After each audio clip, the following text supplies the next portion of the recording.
Good morning friends, आप सभी का श्री कृष्णा क्लासेस कादीपुर के यूट्यूब चैनल पे हार्दिक स्वागत है। आज हम आप सबके बीच में 29 जनवरी 2025 के करंट के प्रश्नों की श्रृंखला को डिस्कस करेंगे। सबसे पहले कल के प्रश्नों का क्विक रिवीजन करेंगे, उसके बाद आज के प्रश्नों की श्रृंखला को डिस्कस करेंगे। उससे पहले अगर आप चैनल पर नए हैं तो चैनल को सब्सक्राइब करें। वीडियो पसंद आए तो लाइक करना बिल्कुल ना भूलिए। अगर आपको पसंद आया वीडियो तो ज़्यादा से ज़्यादा अपने मित्रों के पास शेयर करिए। और जो भी क्वेश्चन पूछा जाएगा वीडियो में, आप उसका डिटेल में आंसर कमेंट बॉक्स में देंगे। चलिए शुरू करते हैं कल के प्रश्नों का फटाफट रिवीजन। तो अभी हाल ही में प्रलय स्मरण दिवस, अंतर्राष्ट्रीय प्रलय स्मरण दिवस कब मनाया गया? 27 जनवरी को। सांभर फेस्टिवल कहाँ मनाया गया? जयपुर में। हाल ही में 27 जनवरी 2025 को किस राज्य ने यूसीसी समान नागरिक संहिता को लागू किया और स्वतंत्रता के बाद ऐसा करने वाला पहला राज्य बन गया? उत्तराखंड। महिला हॉकी इंडिया लीग 2024-25 का पहला खिताब किसने जीता? उड़ीसा वॉरियर्स ने जीता है। हाल ही में किसे ICC women ODI cricketer of the year 2024 चुना गया? स्मृति मंधाना को। हाल ही में स्टैक आउटस्टैंडिंग सर्विस अवार्ड 2025 से किसे सम्मानित किया गया? तो आईएमडी के महानिदेशक मृत्युंजय महापात्रा को यहाँ पर सम्मानित किया गया है। अगला प्रश्न देखते हैं। अगला प्रश्न है, हाल ही में किसे इजरायल में भारत का नया राजदूत नियुक्त किया गया? जितेंद्र पाल सिंह। हाल ही में अंतर्राष्ट्रीय बाजरा महोत्सव का छठा आयोजन कहाँ किया गया? बेंगलुरु, कर्नाटक में। अगला प्रश्न है, हाल ही में पहली निजी सेमीकंडक्टर विनिर्माण सुविधा किस राज्य में शुरू हुई? आंध्र प्रदेश में। हाल ही में कौन सी संस्था को सुभाष चंद्र बोस आपदा प्रबंधन पुरस्कार 2025 के लिए नामित किया गया? तो यहाँ पर INCOIS को। हाल ही में पहले मानव पनडुब्बी अंडर वाटर सबमर्सिबल किस देश के द्वारा लॉन्च किया गया? तो भारत के द्वारा लॉन्च किया गया। तो ये रहे हमारे कल के दिन के प्रश्न। आप सभी ने यदि कल का वीडियो नहीं देखा है तो डिटेल में जाकर के इसको प्लेलिस्ट से पढ़ सकते हैं। आइए शुरू करते हैं आज के प्रश्नों की श्रृंखला को। तो आज के दिन का हमारा पहला प्रश्न है, हाल ही में डाटा प्राइवेसी डे कब मनाया गया? तो यहाँ पर मनाया जाता है 28 जनवरी को हर साल डाटा संरक्षण दिवस। और यह दिवस डाटा की गोपनीयता को संरक्षण और लोगों को जागरूक करने के लिए मनाया जाता है। ठीक है, तो प्रत्येक व्यक्ति के पास अपना जो है डाटा सुरक्षित रहे, इसके लिए लोगों को जागरूक करने के लिए डाटा प्राइवेसी डे मनाया जाता है 28 जनवरी को। आइए देखते हैं जनवरी माह के इम्पोर्टेंट दिवस को। 1 जनवरी 2025 को DRDO का 67वां स्थापना दिवस मनाया गया। 1 जनवरी वैश्विक परिवार दिवस। 2 जनवरी विश्व अंतर्मुखी दिवस। 3 जनवरी सावित्रीबाई फुले की जयंती। 4 जनवरी विश्व ब्रेल दिवस। 5 जनवरी राष्ट्रीय पक्षी दिवस। 6 जनवरी विश्व युद्ध अनाथ दिवस। 8 जनवरी पृथ्वी परिभ्रमण दिवस। 9 जनवरी प्रवासी भारतीय दिवस। 10 जनवरी विश्व हिंदी दिवस। 11 जनवरी राष्ट्रीय मानव तस्करी जागरूकता दिवस। 12 जनवरी राष्ट्रीय युवा दिवस। 15 जनवरी सेना दिवस के रूप में मनाया गया। और 16 जनवरी नेशनल स्टार्टअप डे।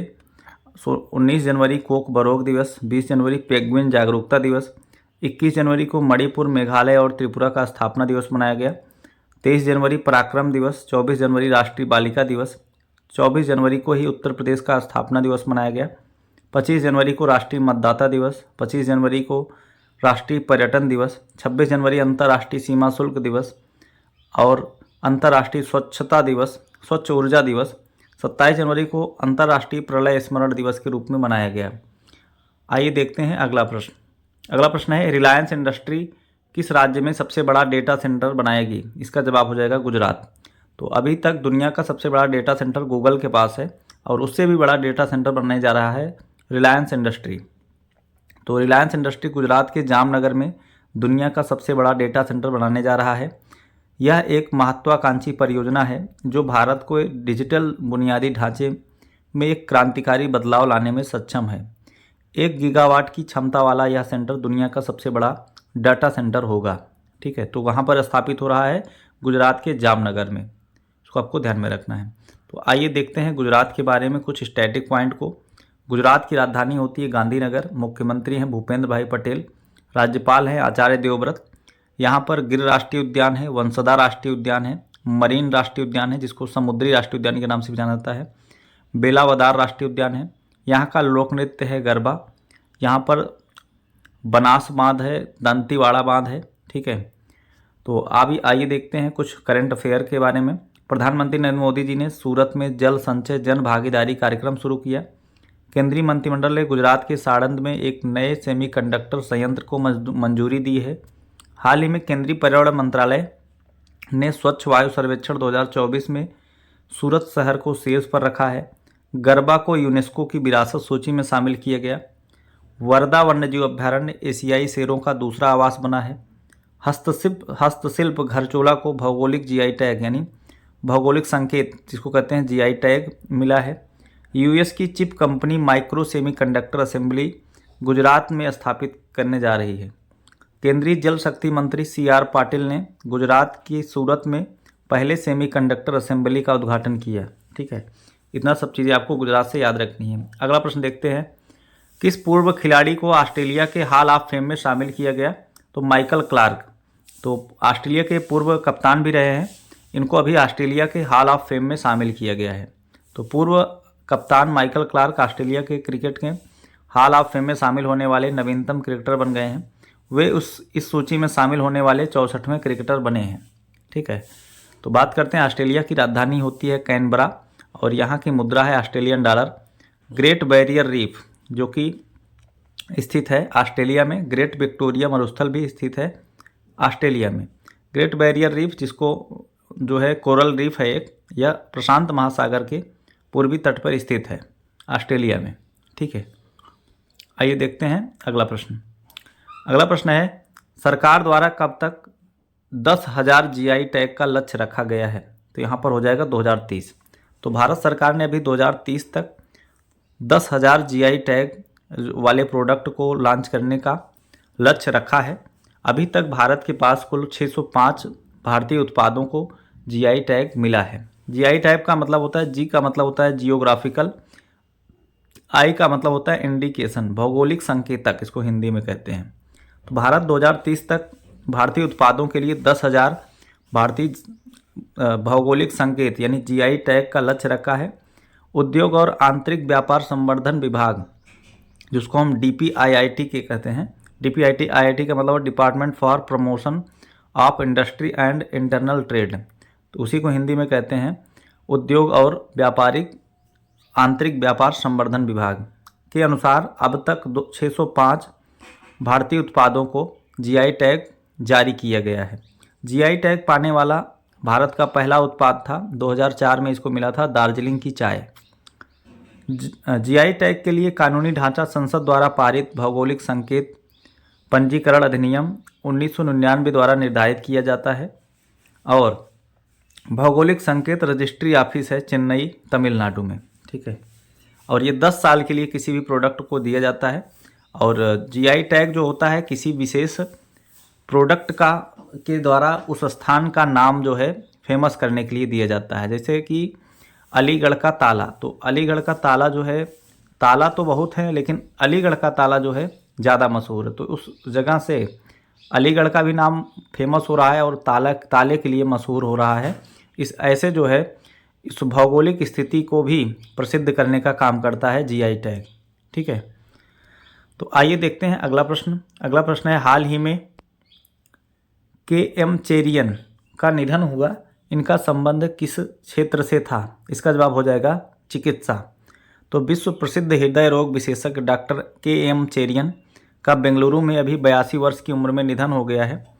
इन्होंने जो है पहला हृदय फेफड़ा प्रत्यारोपण करने की उपलब्धि हासिल की थी। तो अभी इनका निधन हो गया है KM चेरियन का। अगला प्रश्न देखते हैं। अगला प्रश्न है, हाल ही में किस ग्रैंड मास्टर ने 9वां जोहोर अंतर्राष्ट्रीय ओपन शतरंज टूर्नामेंट जीता? इसका जवाब हो जाएगा इनियन पन्नीर सेल्वन। तो इनियन पन्नीर सेल्वन जो है इन्होंने अभी 9वां जोहोर अंतर्राष्ट्रीय ओपन शतरंज टूर्नामेंट जीत लिया है। ये रहे इमेज में। आइए देखते हैं अगला प्रश्न। अगला प्रश्न है, हाल ही में ICC mains cricketer of the year 2024 किसे चुना गया है? तो इसका जवाब हो जाएगा जसप्रीत बुमराह। तो ICC mains cricketer of the year चुना गया है जसप्रीत बुमराह को। और जो भी ICC mains cricketer of the year चुना जाता है उसको एक ट्रॉफी दी जाती है जिसका नाम है सर गारफील्ड सोबर्स ट्रॉफी। तो सर गारफील्ड सोबर्स ट्रॉफी भी जसप्रीत बुमराह को इस बार मिली है। ICC women's cricketer of the year Melie Kerr को जो है चुना गया है। एमिली केर जो है न्यूजीलैंड की रहने वाली हैं। इनको रेचल होए फ्लिंट ट्रॉफी मिला है। ठीक है, तो रेचल होए फ्लिंट ट्रॉफी जो दिया जाता है वो women cricketer of the year को दिया जाता है। तो जसप्रीत बुमराह जो है यह सम्मान पाने वाले 5वें भारतीय बने हैं। ठीक है, और पहले तेज गेंदबाज बने हैं जिनको सर गारफील्ड सोबर्स ट्रॉफी मिली है।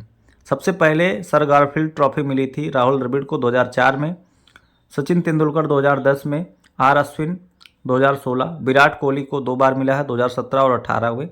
तो ये व्यक्तिगत रूप से 5वें खिलाड़ी बन गए हैं जसप्रीत बुमराह। ठीक है, तो अभी देखिए आईसीसी के बहुत सारे अवार्ड दिए गए हैं, आज हम उनको एक साथ रिवीजन कर लेते हैं। तो देखिए ICC test cricketer of the year जब पूछा जाएगा तो Jasprit Bumrah, ICC men's T20 cricketer of the year पूछा जाएगा तो Arshdeep Singh, ICC men's ODI cricketer of the पूछा जाएगा तो Azmatullah Omarzai, ICC T20 women cricketer of the year Melie Kerr जो कि न्यूजीलैंड की हैं, ICC women ODI cricketer of the year तो Smriti Mandhana, ICC emerging men's cricketer of the year Kamindu Mendis जो कि श्रीलंका के हैं, ICC emerging women cricketer of the year तो यहाँ पर हो जाएंगे एनरी डार्कसन जो कि साउथ अफ्रीका की हैं। ठीक है, तो ये सभी चीज़ें आपको एक साथ याद रखनी है। आईसीसी जो है आईसीसी की जो टीम बनाई गई है उसके कप्तान जो है ओडीआई के कप्तान किसे बनाया गया है तो यहाँ पर हो जाएगा उसका जवाब रोहित शर्मा को। ठीक है, तो इतना सारी चीज़ें आपको याद रखनी है आईसीसी अवार्ड से। आइए देखते हैं अगला प्रश्न। हाल ही में विश्व कुष्ठ रोग दिवस कब मनाया गया? इसका जवाब हो जाएगा 26 जनवरी। 26 जनवरी को मनाया जाता है विश्व कुष्ठ रोग दिवस। कुष्ठ रोग को हैंसन रोग के नाम से भी जाना जाता है क्योंकि नॉर्वे के वैज्ञानिक हैंसन ने इसका सबसे पहली बार खोज किया था। थीम है इसकी एकजुट हो जाओ, कार्य करो और ख़त्म करो। भारत में कुष्ठ रोग दिवस महात्मा गांधी जी की पुण्यतिथि को यानी 30 जनवरी को प्रत्येक साल मनाया जाता है। यह जीवाणु जनित रोग है, यानी वायरस से नहीं होता, बैक्टीरिया से होता है। यह जीवाणु जनित रोग है। इसके जीवाणु का नाम है माइक्रोबैक्टीरियम लेप्री। भारत का लक्ष्य है भारत को कुष्ठ रोग से मुक्त करने का 2027 तक। तो भारत 2027 तक लक्ष्य रखा है कि भारत को कुष्ठ रोग से मुक्त कर दिया जाएगा। ठीक है, आप लोग कमेंट बॉक्स में बताएंगे कि जो है टीबी के बैक्टीरिया का क्या नाम है। ठीक है, टीबी के बैक्टीरिया का क्या नाम है। ठीक है, आप लोग कमेंट बॉक्स में बताएंगे। अगला प्रश्न देखते हैं। हाल ही में पहला अंतर्राष्ट्रीय पश्मीना महोत्सव कहाँ पर आयोजित किया गया? इसका जवाब हो जाएगा नेपाल।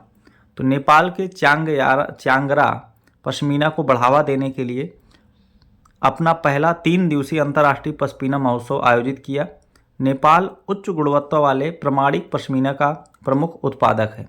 अब ये पश्मीना क्या है? पश्मीना जो है एक प्रकार का ऊन है जिसके द्वारा शाल बनाया जाता है, ऊनी कपड़े बनाए जाते हैं। तो यहाँ पर पश्मीना जो होती है भारत में लद्दाख में पाई जाती है। लद्दाख में जो है भेड़ बकरियों जो लद्दाख में बकरियाँ पाई जाती हैं वहाँ पर पश्मीना शाल का उत्पादन होता है। लेकिन नेपाल जो है सबसे उच्च गुणवत्ता वाला पश्मीना का उत्पादक है। अभी इसी के द्वारा जो है पश्मीना महोत्सव का आयोजन किया गया। बात करते हैं नेपाल की। राजधानी काठमांडू, मुद्रा नेपाली रुपया।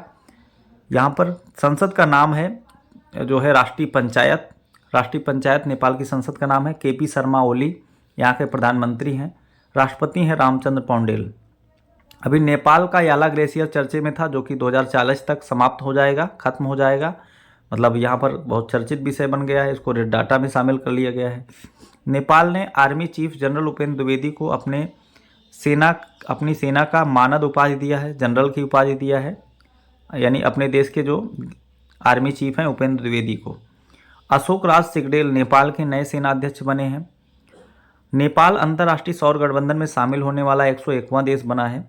नेपाल के नेवार समुदाय ने महापूजा उत्सव मनाया। काठमांडू नेपाल में भारत नेपाल पर्यटन सम्मेलन का आयोजन किया गया। नेपाल ने चीन के बेल्ट रोड इनिशिएटिव पर हस्ताक्षर कर दिया है, जबकि भारत ने इसको मना कर दिया था। 19 सितंबर को नेपाल ने अपना संविधान दिवस मनाया। दुनिया का सबसे बड़ा पशु वध महोत्सव गढ़ी माही नेपाल में मनाया गया। अगला प्रश्न देखते हैं। अलेक्जेंडर लुकाशेंको किस देश के राष्ट्रपति बने? इसका जवाब हो जाएगा बेलारूस। तो अलेक्जेंडर लुकाशेंको एक सुनियोजित चुनाव में 86.82% वोट हासिल करके अपने निकटतम प्रतिद्वंदी 3.21%, जो इनका सबसे निकटतम प्रतिद्वंदी था उसको बहुत कम वोट मिले थे, 3.21% वोट मिले थे। तो इतना मत पाकर ये जीत हासिल किए हैं और पुनः एक बार जो है बेलारूस के राष्ट्रपति चुने गए हैं। बेलारूस की राजधानी होती है मिन्स्क, मुद्रा है बेलारूसी रूबल, राष्ट्रपति अभी बन गए हैं अलेक्जेंडर लुकाशेंको। अगला प्रश्न देखते हैं। अगला प्रश्न है, हाल ही में किन दो देशों द्वारा ट्राइजन 155 mm tarred artillery gun system विकसित किया गया? तो इसका जवाब हो जाएगा भारत और फ्रांस। तो भारत और फ्रांस संयुक्त रूप से मिलकर के ट्राइजन 155 mm tarred artillery gun system विकसित किए हैं। ठीक है, और इसे आर्मेनिया से निर्यात का आदेश दिया गया है। यह एक 155 millimetre 52 calibre towed gun system है जिसे लार्सन एंड टुब्रो LNT और KNDS फ्रांस द्वारा संयुक्त रूप से विकसित किया गया है और भारत में यह निर्मित किया गया है।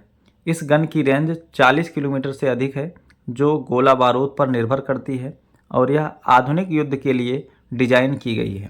ठीक है, तो ये सभी जो है आपको याद रखना है। अब आप लोग कमेंट बॉक्स में बताएंगे फ्रांस के वर्तमान में राष्ट्रपति कौन है, फ्रांस की राजधानी, फ्रांस की मुद्रा, ये सभी आप कमेंट बॉक्स में बताना है।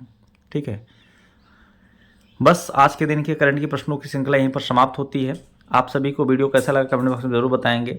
अगर चैनल पर नए हैं चैनल को सब्सक्राइब करें, ज़्यादा से ज़्यादा लोग पास शेयर करें। मिलते हैं नेक्स्ट वीडियो में। Thanks for watching.